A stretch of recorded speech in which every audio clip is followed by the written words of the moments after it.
When we first started working on our project, the first thing was to put together, basically physically collect all near entire collection of these women's writings. We have been working on these women for over 2 decades, but we were still missing some primary sources. So initially we collected all the written material, and then we started reading them.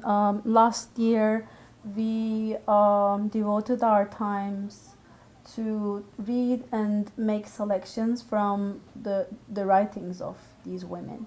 And then we sent these selections out to our translators, and right now what we are doing is that we are reading the original Armenian texts comparing them with the translated versions in English. So one of us is reading out loud the Armenian original, the other is following it from the English translated text, and we are discussing what kind of footnotes we need to add, what kind of information has to go to the preambles that we will be writing for these texts, what kind of connections, because now that we have the chance to read the selections back to back from each woman, and with the translated versions, we have a more kind of complete and coherent narrative of our own anthology, and we have the chance to highlight the intertextuality of basically these texts and the biographies of these women. So our book, as first of its kind, presents 12 women and their writings and their political activism, and at the same time we're basically like producing a book that covers from 1862 to 1960s history of basically Armenian history, the most important turning points of Armenian history. And when we are making these selections, we are now that we are reading them back to back, we are trying to see if it is representative enough. So we pay attention to have like representative selections from each woman's political thinking and action, but at the same time really like to cover major events of Armenian history: Ottoman Armenians, post-Ottoman diaspora, First Republic of Armenia, Soviet Armenia, diaspora. All these major events are basically these women wrote. They were political actors, they were historical actors, they reflected on them in their memoirs, and also wrote political essays about major events. So we really want these texts to be included in our book, and we are really excited about the fact that our book will be a unique resource for to see how women were historical actors and political actors.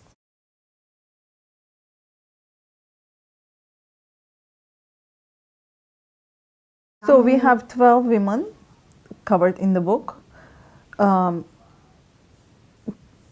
They have written multiple books, like each one has authored at least 2-3 books. So what we did was we read everything that was ever published by each one of them, and we curated parts from each woman to go into an anthology in which people will be able to read these women's original their writings are originally in Armenian, but people will have access to them in English. Surpri Dusab is the first Armenian woman novelist and a feminist. So basically, as I said, like we had 2 important criteria, let's say. So we said like this is Surpri Dusab, and we read her biography, we read articles by her and about her during her lifetime and later. So we know Dusab, we have a sense of who Dusab is and our understanding, interpretation of who she is. So what is the most representative text? Obviously, she has 3 novels, and in such an anthology, we can't have the full novels or like excerpts from each of them. But we thought that like it's important to include excerpts from the first feminist novel in Armenian history. So we included excerpts from that novel.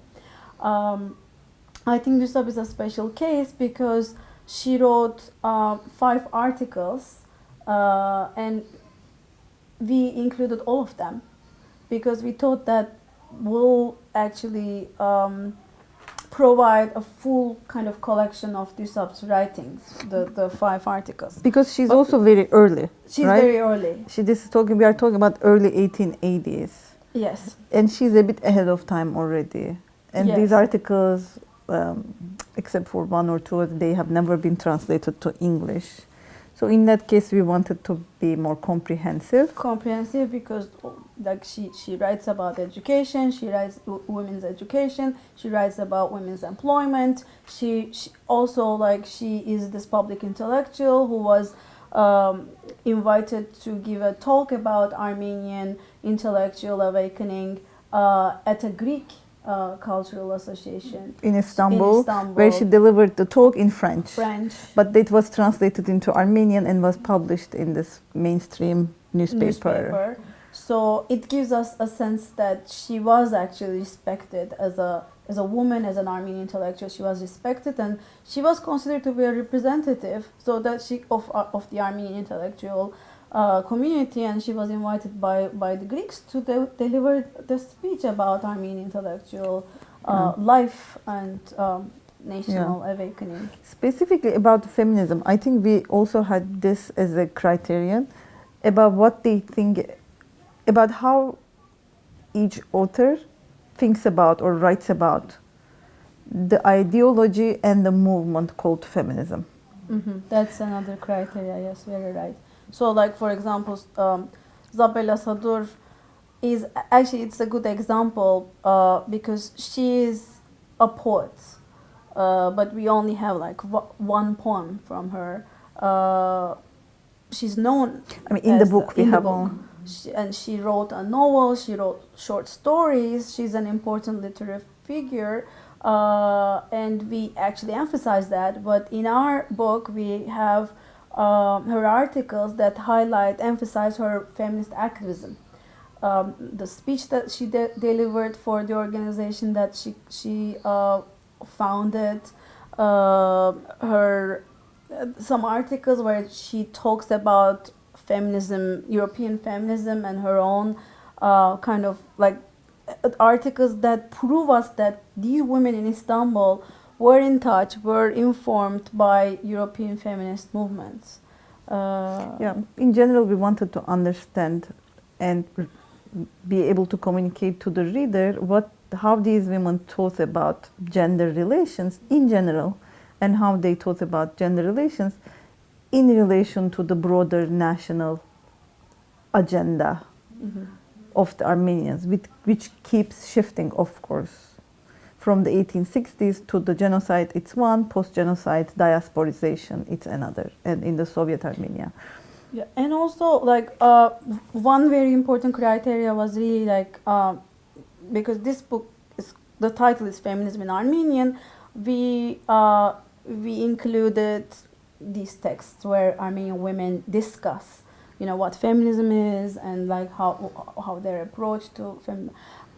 Another criteria is really to mark these historical moments of Armenian history and how women were in conversation with it. So like 1908, the Young Turk Revolution, the genocide, post-genocide. So, for example, we included Zabel Sayan's report on Armenian orphans, basically to highlight, to show. To show how important Armenian women's Armenian women were in shaping Armenian history, basically. It has been a journey full of excitement. Yeah. Surprises, yes, in the sense that we retrospectively construct a version of history where it really is, even me automatically, it's populated mostly by men. Right? Historical actors of history are men. But you look at the past and you see that these women had, like the men, like the Armenian government or the Armenian national administration, depending on the time, they did give these women significant roles to play. So it is therefore, the curious thing is how come these women were so active at one point, but we know nothing about them. There is a discrepancy, really. That is the most surprising part, that we know that they existed. Now we know what they did. But what happened in between, that we are deprived of their memory. What was really surprising and exciting for me is that, okay, we knew about these women in terms of their feminist perspective and writings and stuff.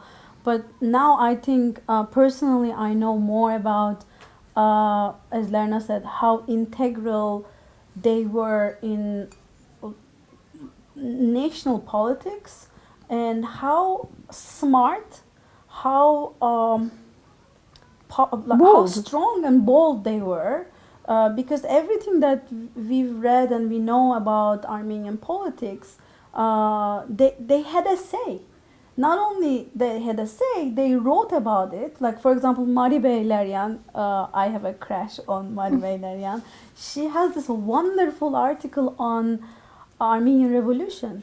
What is Armenian Revolution? And she defines it. She could have been the ideologue of the Armenian Revolution. Very serious. Like she and Arshagui Teotik, they devoted pages of like conceptual, philosophical writing on what self-defense means. So like all these concepts that we are struggling to get today in the world, they wrote about them, and I was fascinated by, for example, things that, I mean, we have been discussing about this, like when we are reading Yesayan and Mari Beyleryan, and this question is there, like how would you be a member of a subjugated, suppressed nation, and you believe in self-determination and self-defense and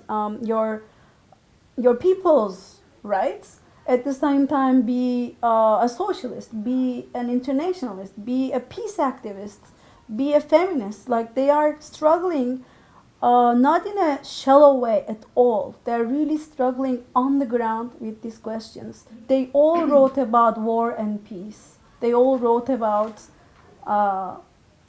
conflict, interethnic conflict, and very refined understanding of like not generalizing,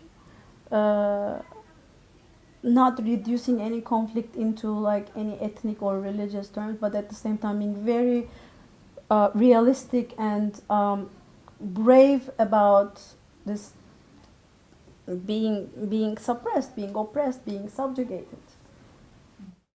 This is a woman named Zaruhi Bahri. She was born in Istanbul in the 1880s, and she died in Paris in the late 50s. She was active in the Istanbul Armenian community in the immediate aftermath of World War I. In various measures, one of them was that she was one of the founders and runners of the Armenian Red Cross, which housed the orphans or the wounded or the previously kidnapped people that were affected by the Armenian genocide. She also had other roles. She was the head of the Neutral House. Her brother was one of the victims of the 24th of April 1915 deportations from Istanbul. So I'll add that. This is what we are discussing, or like in what ways what Zaruhi Bahri did is relevant. For instance, in this one particular text, she's having a meeting with a Turkish woman who is her collaborator at this particular orphanage called Neutral House. Neziha Hanım and Zaruhi Bahri are neighbors. They have this collegial relationship, for instance, but at the same time, Zaruhi Bahri is never giving in to her demands, and she's proud about this. And because of Zaruhi Bahri's work during this time, during the 4 years of Allied occupation in Istanbul, her whole family had to leave Istanbul in 1922 when the Kemalist forces entered the capital. And with all 4 children of hers, with husband, the lawyer husband, this very established Armenian family escaped from Istanbul because of the British authorities' warning that they would not be able to protect Zaruhi Bahri from the Turks, given what she did with the orphans during those years. So they have to move out. They first go to Romania, we'll talk about this, then they go to France. The husband cannot work as a lawyer anymore, and they lose all their social and capital, like their status class. She becomes a tailor. This woman who has never worked in that capacity in her life, she comes from a very elite family, to make sure that they afford a living for their children. So and Turkey denied them the right to return. So they never were able to go back home, and all of their property was confiscated by the Turkish state. So they were poor for a short while, but then slowly they resumed their previous, not never actually, they never resumed, but slowly they made a place for themselves in Paris. Let's say that. So part of our research includes talking to the descendants of these women that we chose. So Zaruhi Bahri had 4 grandchildren, 4 kids and 4 grandchildren. And in 2003, when I was in Paris, I did oral history interviews with all 4 of them, aged between 65 and 82 at the time. So they gave me their testimonies of their grandmother and life with them, because they lived with this woman. She took care of them in Paris as their parents were working. So the project that we are working on involves a digital component. It's a website with which we will have everything that is published by these women, but also all these oral history interviews that we did with the descendants, because we also talk to other people, videos and just like audio clips. Everything will be digitized and with full open access available to the interested researchers.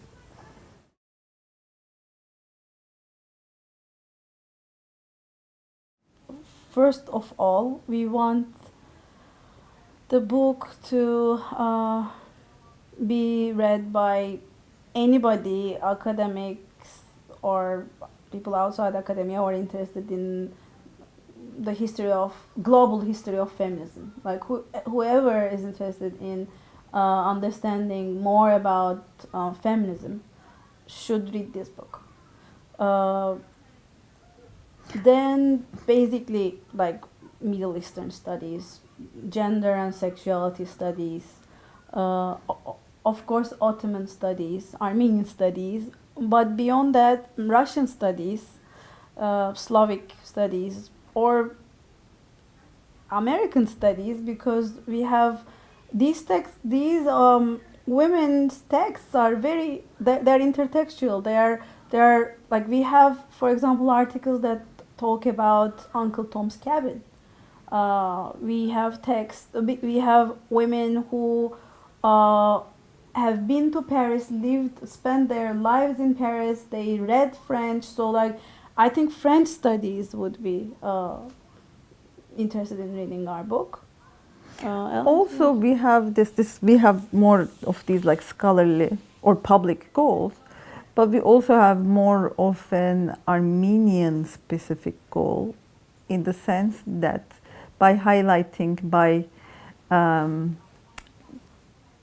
turning this invisibility upside down, by making these women visible, we also want the current generation of Armenian women know that they have a past, that they can have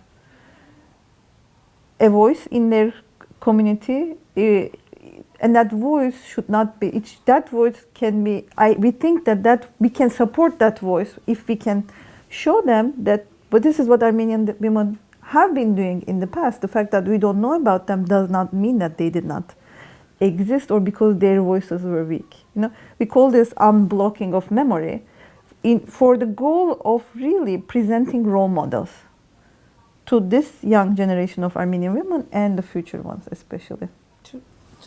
To make them feel empowered, their capacity. Yeah, because if you don't have a history, you really have your vision of what you can do is already restricted. This is the power of history that we are using for our benefit without lying about it.